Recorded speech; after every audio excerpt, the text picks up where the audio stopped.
Kasih karunia dan damai sejahtera dari Allah Bapa kita dan dari anaknya Tuhan Yesus Kristus menyertai kamu sekalian. Amin.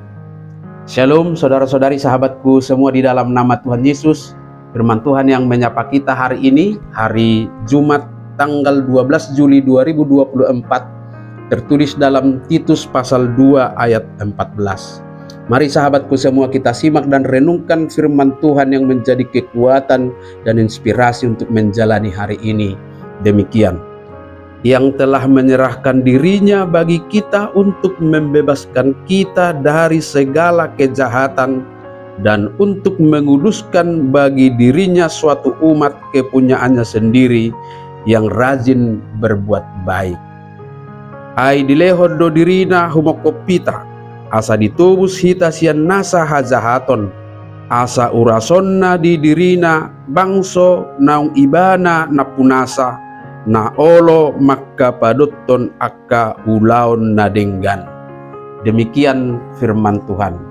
Saudara-saudari sahabatku semua di dalam nama Tuhan Yesus, pernyataan dalam nas ini adalah sesuatu yang familiar dengan status kita sebagai pengikut Kristus. Lewat nas ini Paulus mengingatkan kita tentang kasih yang luar biasa dari Yesus Kristus Tuhan kita, yang rela mengorbankan dirinya dan menyerahkan dirinya demi kita. Lewat pengorbanannya, dia membebaskan kita dari segala kejahatan dan membersihkan kita sehingga kita dapat menjadi umatnya yang istimewa.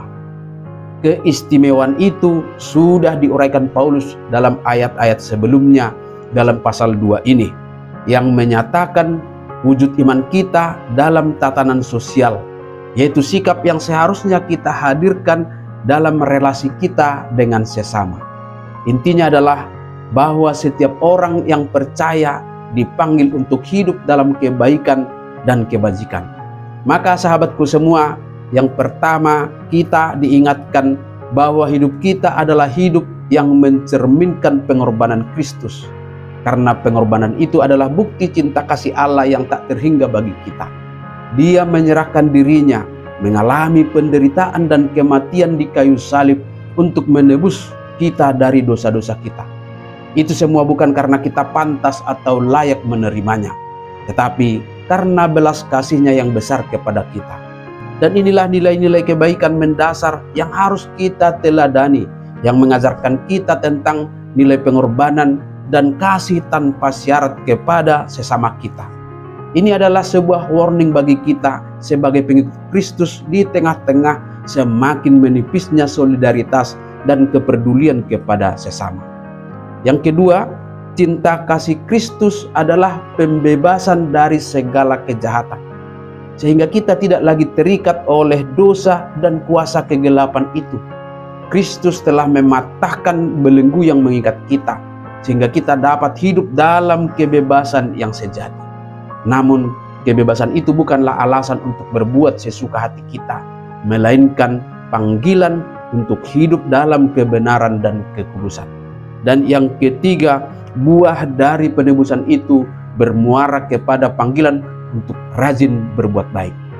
Jika kita menyadari penebusan itu dengan benar, maka kita akan selalu tergugah untuk berbuat baik, karena kita menganggapnya sebagai hutang yang harus dibayar, bukan perbuatan yang menunggu balasan. Karena Kristus telah terlebih dahulu melakukannya bagi kita. Maka sebagai umat yang telah disucikan oleh Kristus, kita diharapkan untuk menyatakan cara hidup yang mencerminkan kasih dan kebenaran Kristus lewat kesucian hati dan perbuatan-perbuatan baik kita. Amin. Selamat beraktivitas, Tuhan memberkati.